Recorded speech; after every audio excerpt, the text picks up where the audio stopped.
हाथी की सूझबूझ हिंदी कहानी। एक जंगल में हाथियों का एक झुंड रहता था। उसमें सबसे बड़ा हाथी, जिसका नाम मोती था, वह अपने पूरे परिवार की देखभाल करता था। जहाँ भी जाते थे सभी झुंड में जाते थे और सबसे आगे मोती चलता था। वो बहुत सालों से इस जंगल में रह रहा था। उसे पता लग जाता था कि कहाँ शिकारियों ने जाल बिछा रखा है और कहाँ पानी मिलेगा, कहाँ भोजन अच्छा मिलेगा। इसी तरह समय बीत रहा था। इधर जंगल में कई शिकारी बार बार आ रहे थे। वे किसी हाथी को पकड़कर उसे मारकर उसके दांत निकालना चाह रहे थे। शहर में हाथी दांत की बहुत अच्छी कीमत मिल जाती थी। मोती जानता था कि अगर झुंड में रहेंगे तो कोई हमला नहीं कर पाएगा। एक दिन सभी हाथी झुंड में चल रहे थे। आगे मोती जा रहा था। तभी पीछे एक छोटे हाथी भोला से चला नहीं जा रहा था। उसने सोचा सब धीरे धीरे जा रहे हैं, यहीं बैठ थोड़ा विश्राम कर लेता हूँ। वो विश्राम करने बैठ गया। तभी उसे नींद आ गई। ताक लगाए शिकारियों ने देखा कि एक हाथी झुंड से पीछे रह गया। उन्होंने तुरंत जाल और रस्सियों से उसे जकड़ लिया।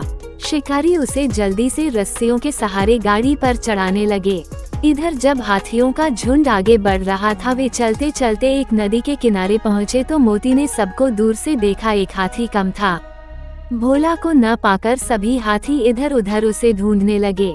उधर शिकारियों ने भोला को एक बड़ी सी गाड़ी में चढ़ाकर रस्सियों से बांध दिया था।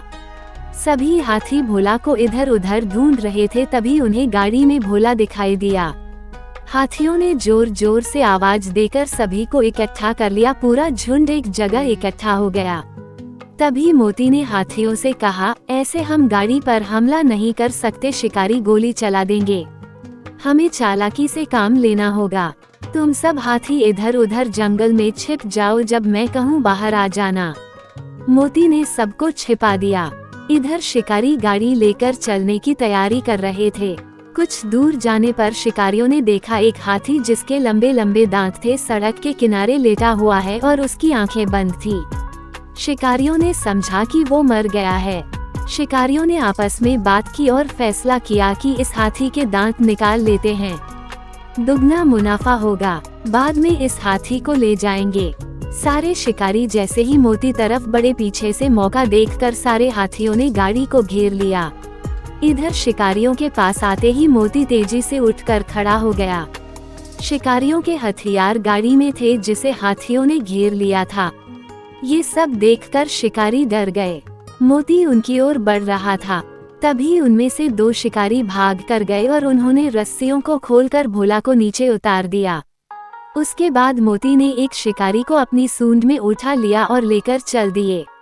बाकी शिकारी जल्दी से हथियारों की ओर लपके। तभी उनमें से एक बूढ़े शिकारी ने उन्हें रोका और बताया, अगर किसी ने एक भी गोली चलाई तो वो उस शिकारी को मार देंगे, और अगर हम शांत रहे तो वो उसे छोड़ देंगे।